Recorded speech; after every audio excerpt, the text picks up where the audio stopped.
638 Nashville's Morning News on Super Talk 99.7 WTN. Appreciate you listening to WTN. And Senator Marsha Blackburn is joining us on the Newsmaker Hotline. Senator, good morning to you. And, men, you have been all over the news for the last couple of days. Let me just throw out some quick topics for you very quickly. We'll get to a number of different things. First of all, out of the House of Representatives, we just spoke with Congressman Andy Ogles. They have passed this continuing resolution to keep the government going. And apparently Speaker Schumer, Mitch McConnell have both given the thumbs up. I don't know if you've had the opportunity to look at all of this. I know that there's a lot of information in there. Do you have any thoughts on the continuing resolution to keep the government open as we move forward? I am pleased that Speaker Johnson was able to move a document through the House. It means that there will not be a government shutdown. I will look at it today. We'll decide what the way forward is going to be. One thing we do know is this: government shutdowns are expensive to the taxpayer. It prohibits people from getting answers from the federal government, and basically employees get a paid vacation because they recoup everything. So that's one thing that we do know. Secondly, you've got to pass these appropriations bills in order to cut spending. That is something we have to keep in mind, is unless you reduce the allocation in that appropriations bill, there's no other way in the federal budget process at this point to cut that spending. Now, there are some of us that do want to change that budget process, and I've tried to do that for years, go to zero-based budgeting, things of that nature. And, of course, as you know, I've got my provisions that would freeze federal hiring, freeze federal employee salaries, and begin to right-size some of these agencies. And I want to see an aggressiveness around that. We're $33.6 trillion in debt, and we're getting to a point that it is going to cost us more to pay the interest on our debt than it is to fund the U.S. military. Talking about all the issues that are out there today, I know that, of course, we talked about this at great length the last couple of days here on the show. President Biden and Chinese President Xi Jinping meeting in San Francisco. They have now famously cleaned up the streets of San Francisco. Of course, a lot of those homeless folks addicted to fentanyl. And we know that the chemicals, the ingredients for fentanyl coming from China into Mexico through Joe Biden's open southern border. So I found it ironic and disturbing that they're cleaning up the mess that President Xi Jinping and President Biden effectively caused. Your thoughts? And you're precise on that. I mean, my goodness, look at this.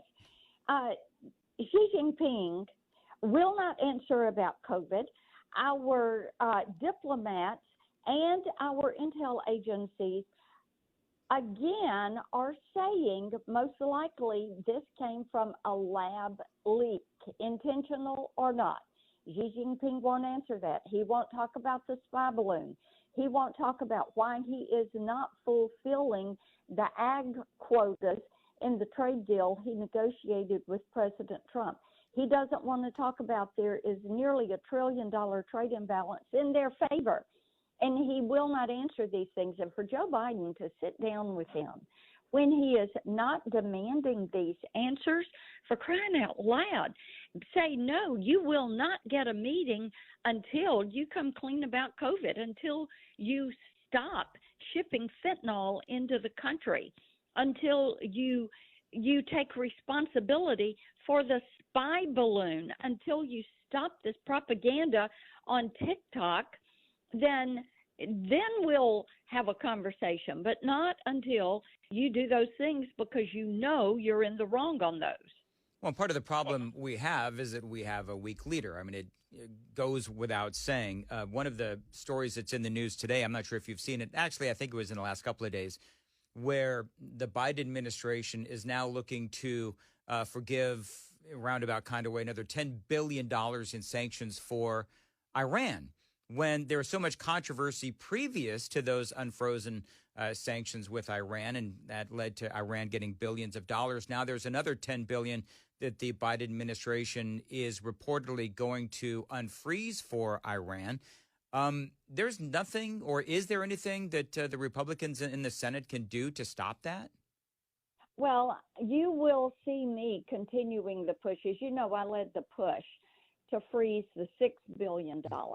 And after that became a bipartisan push, and you started to hear so much about it, the Biden administration stepped forward and said, well, we've made an informal agreement that Iran is not going to get that money.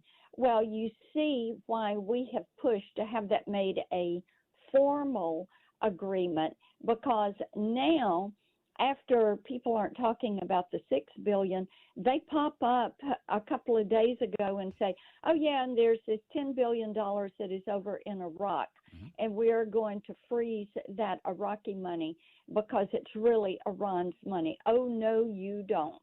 And you know, when Iran gets a dollar, that dollar goes into either funding terrorism, they're the world's largest sponsor of terrorism, or it goes into enriching uranium because they are seeking to enrich it just below the level that is necessary for a nuclear warhead. Senator Marsha Blackburn is joining us. A few days ago, you had asked for and you made it known that you were going to subpoena Jeffrey Epstein's flight logs. Did you get any pushback for that? Well, I didn't get any pushback from Tennesseans on that. But we all know that the Democrats have tried to delegitimize the Supreme Court, and they've been trying to throw Justice Clarence Thomas off the Supreme Court. And they want to blow it up, basically, so that they can pack the court and put liberal justices. You know, they sometimes talk about having as many as 25 members of the U.S. Supreme Court. And Chairman Durbin, Senate Judiciary Committee, brought to the committee a request for subpoena. This is actually passing a piece of legislation, and it would allow us to subpoena private individuals that he feels have befriended the court. And one was a friend, a college-era friend of Justice Thomas's, because he said they had treated him to special vacations. And another was Leonard Leo, who heads the Federalist Society, which is a constitutional lawyers organization. And so as we went into that committee hearing, I sought time, and I said, okay, if you're going to do this, if we're going to go down this road of subpoenaing private individuals, then I have some subpoenas that I have filed as amendments to your legislation. First of all is the logs from Jeffrey Epstein's planes. His fleet of planes were called the Lolita Express. Yes. And we don't know a lot about it, but we do know that there exist voluminous logs, pardon me, of people that were on it. I said, we need to know when, where they were picked up, where they were dropped off, how long they stayed at that destination. And, you know, the thing is, people want to know if they're a shareholder of a company and someone from that company was involved in this massive human and sex trafficking ring. People want to know that. Sex trafficking and human trafficking is out of control. And this was obviously a very intricate network.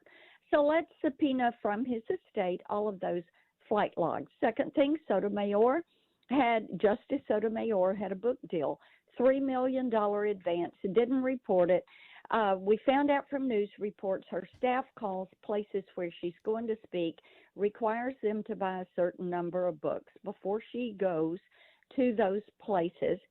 And Then her publisher came before the Supreme Court 2 different times on copyright infringement cases, and neither time did she recuse herself from those cases.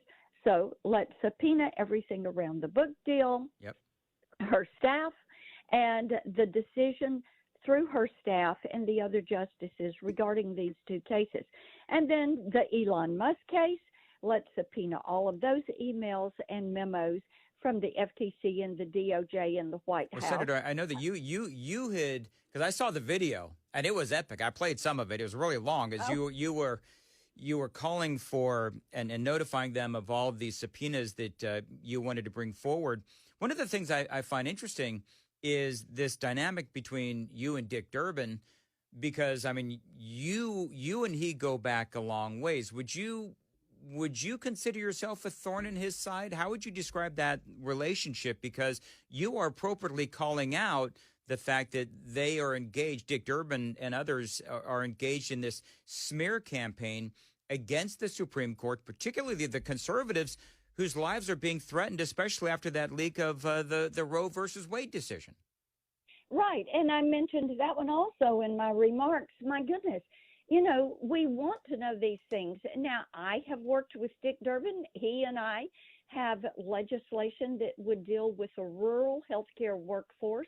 But if you're going to do this, and if you're going to try to delegitimize the Supreme Court, and you're going to try to micromanage the court, you know, Dan, we have a constitution, and it lays forth the powers of the 3 separate and co-equal branches of government.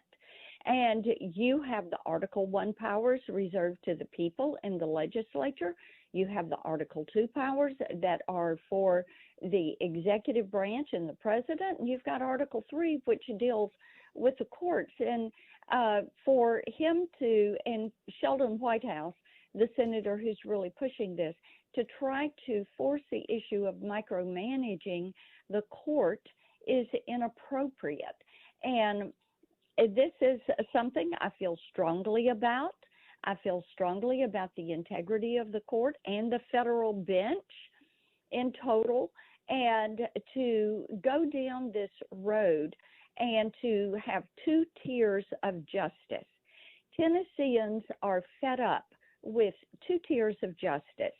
And conservatives are treated one way, and if you're in the clique of the left, you get treated differently. And it applies also to treatment with federal agencies, treatment by the bureaucracy, and there being that 2 tiers of justice. And we have got to rid our federal government of that. And one way that I could do it was to step in there and say, absolutely not. If you're going to start with subpoenas, here's my list, and we're going to call up a vote on every one of these amendments. Well, and it's going to be interesting, Senator, and thank you very much for joining us. I mean, who could argue with wanting to get to the bottom of sex trafficking? So I would love to see if that actually, if and when that comes to fruition, what they actually decide to do, because everybody clearly does want to stop sex trafficking. And if you are against sex trafficking, then you have to vote for the subpoena to get those flight logs from the Lolita Express.